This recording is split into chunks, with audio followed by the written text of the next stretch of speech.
Takopi's original sin. If I had to describe this anime in just a word, it would be too real. I'm no stranger to shows covering deeply disturbing topics, showing the most cruel and gruesome things humanity has to offer. And yet, I don't think any of these have impacted me quite as deeply as this one has. From the first moment, it should have been clear that this show wasn't like any other. Not one, but two different content warnings at the beginning of the show should have had my alarm bells going off. But I thought, it can't be that bad. Well, I was wrong. See, the problem isn't the horrifying actions by themselves. Sure, those are bad, but it's not necessarily something that can't be seen in other anime out there. It's the fact that, despite the titular character being a pink alien with magical gadgets, it all feels so real. Like it could happen in real life too. It feels like you're watching some poor children's life completely fall apart, and both you and them are powerless to stop it. Dozens upon dozens of new anime get released every season. Be it your classic battle shonen, your average high school romance, or your generic power fantasy isekai, you generally know what types of show you'll be getting each and every season. And sure, that doesn't mean that those are bad by any means, but rarely do those deliver something that completely shocks you and blows your mind. But that's exactly what Takopi's original sin does. After finishing the show in one sitting, I just had to sit there for a few minutes just to process what the hell I had just watched. Heartbreaking, disturbing, gut-wrenching, and tragic are all adjectives I'd use to describe the show, and yet I'm 100% certain it is and will remain my anime of the year. Let's talk about the anime that broke me, Takopi's original sin. Now, before I do actually get into it, I have to give a disclaimer. Naturally, as the show handles delicate subjects such as bullying and self-harm, I will be talking about those topics in this video as well. If you feel uncomfortable with topics of bullying and self-harm, I'd advise you to click off this video now. Without further ado, let's get started.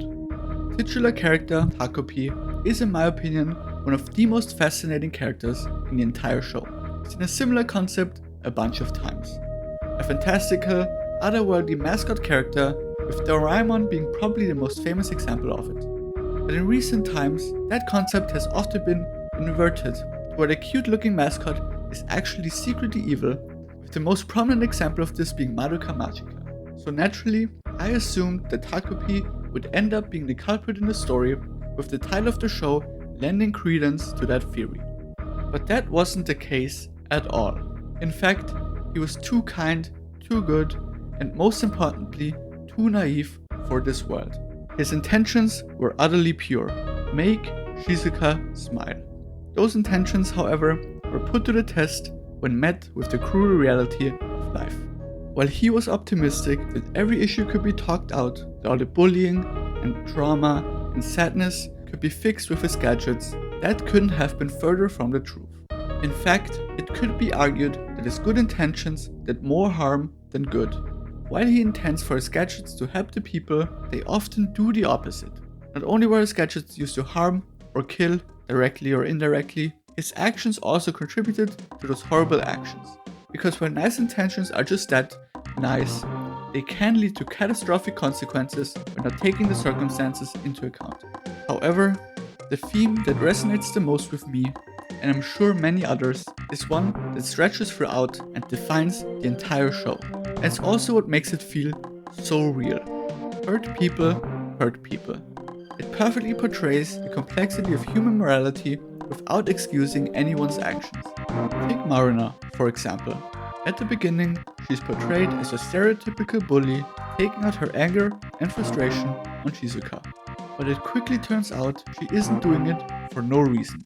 Shizuka's mother has seduced Marina's dad, completely ruining Marina's parents' marriage in the process. And of course, Marina is the one that bears the brunt of the consequences for that, having to endure abuse from her mother at home. Naturally, this doesn't excuse her actions in the slightest. She was mean and cruel and deeply hurt Shizuka both physically and mentally. But what else could she do when she had to endure the same treatment at home? Naturally, it doesn't excuse her actions, but it explains why a 4th grader would act this way. Shizuka, at first, is portrayed as a listless, innocent girl having to endure her bullying at school. However, after her dog, the only thing keeping her sane at that point, gets taken away and presumably killed, she snaps. After Takopi accidentally kills Marina, she cries.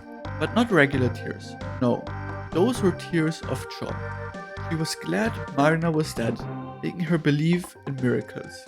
And instead of confessing to it, she buried her body nonchalantly, trying to act as if nothing ever happened. And again, there's no excuse for her actions, but it is hard to blame her. She's being bullied at school, her father abandoned her mother doesn't care about her, and her only emotional support, the dog, was taken away from her. Even Azuma's actions are affected by his abuse, or in his case, neglect at home. Witnessing the murder of Marina, he would have normally reported it to the police right away.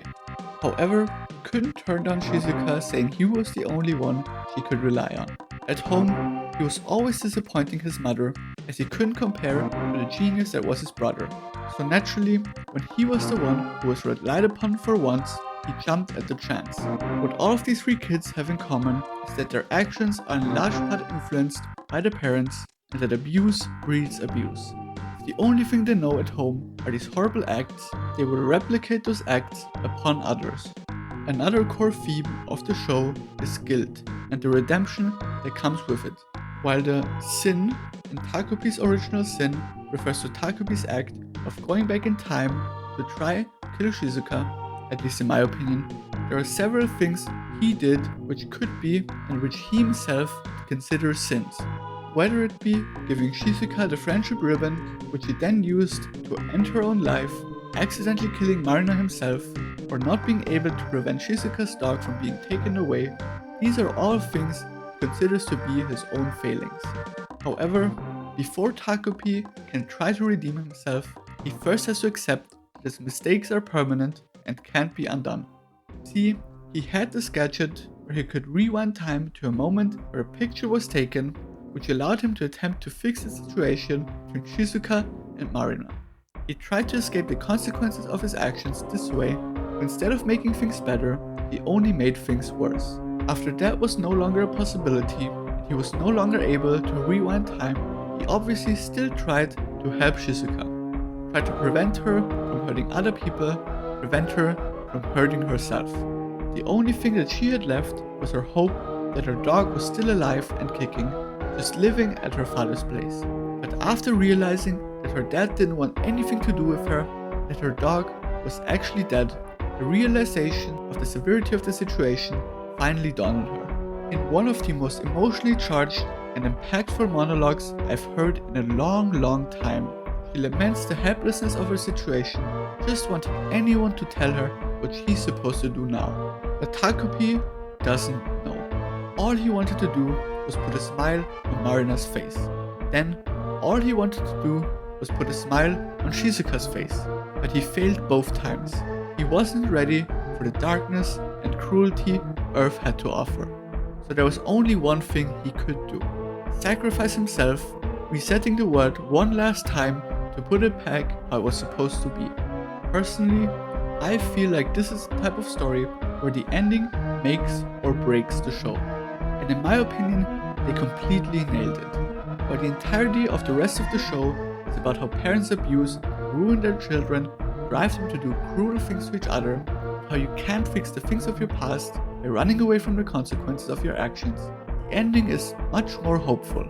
Takopi, while not being able to fix things with his gadgets, still somewhat successful, bringing smiles to the faces of these kids, helping them become friends, something he set out to do in episode 1. One thing that really hit me hard is that these kids weren't saved by their parents or any other adults. They helped each other with the assistance of a childlike alien octopus. Now, I personally wouldn't go so far as to say that this was a very happy ending. If anything, bittersweet would be a more apt description. But I think it works perfectly for a show like this. Marina's household didn't suddenly get mended together again. Shizuka's parents didn't suddenly start caring about her again. Azuma's mother didn't suddenly stop treating him like a second-rate individual. but it would be too unrealistic for that not to be the case. This is what I meant when I called the show too real at the start. The abuse of their parents is so deeply entrenched that the only thing the kids can do is to do better themselves. And that's what they do. Marna and Shizuka bond over their shared troubles with their parents, having each other as support when times are rough. Asuma finally met a friend group and now has his brother as well value him as a person, not only caring about his academic achievements. And while Takopi was no longer with them, his influence could still be felt in that new timeline, with a sacrifice making it possible for these kids' lives to turn around for the better. Not perfect by any means, but still much better than they originally were. With the abundance of shows that come out every season now, it's no wonder that many of them get forgotten as soon as they finish airing. But I have this hunch that the same won't happen to Takopi's Original Sin. Naturally, due to the topics it covers, it won't be a show for everyone. But those that do decide to watch it will definitely love it. Not only is the story and themes it covers amazing, its character writing is some of the strongest and most emotionally gripping I've ever seen. Going from absolutely despising to feeling sympathy to a character is no mean feat, and this show did it with ease. But I think one thing that might not be talked about as much, but is just as impressive, is the art direction of the show. Some of the color and shot composition positively blew me away, featuring some of the most gorgeous looking scenes I've ever seen. The show is still very fresh in my memory, so some of this might be clouded a bit by recency bias, but I don't think it's too crazy to say this will end up in my top 5, maybe even top 3 anime of all time. I feel the desire to rewatch it already, although I don't know if I'm emotionally ready to handle it. I really hope the show will get the attention it deserves, as I think it is a masterpiece in all senses of the word. Thanks for watching. And if you enjoy these types of videos, please do consider subscribing and leaving a like.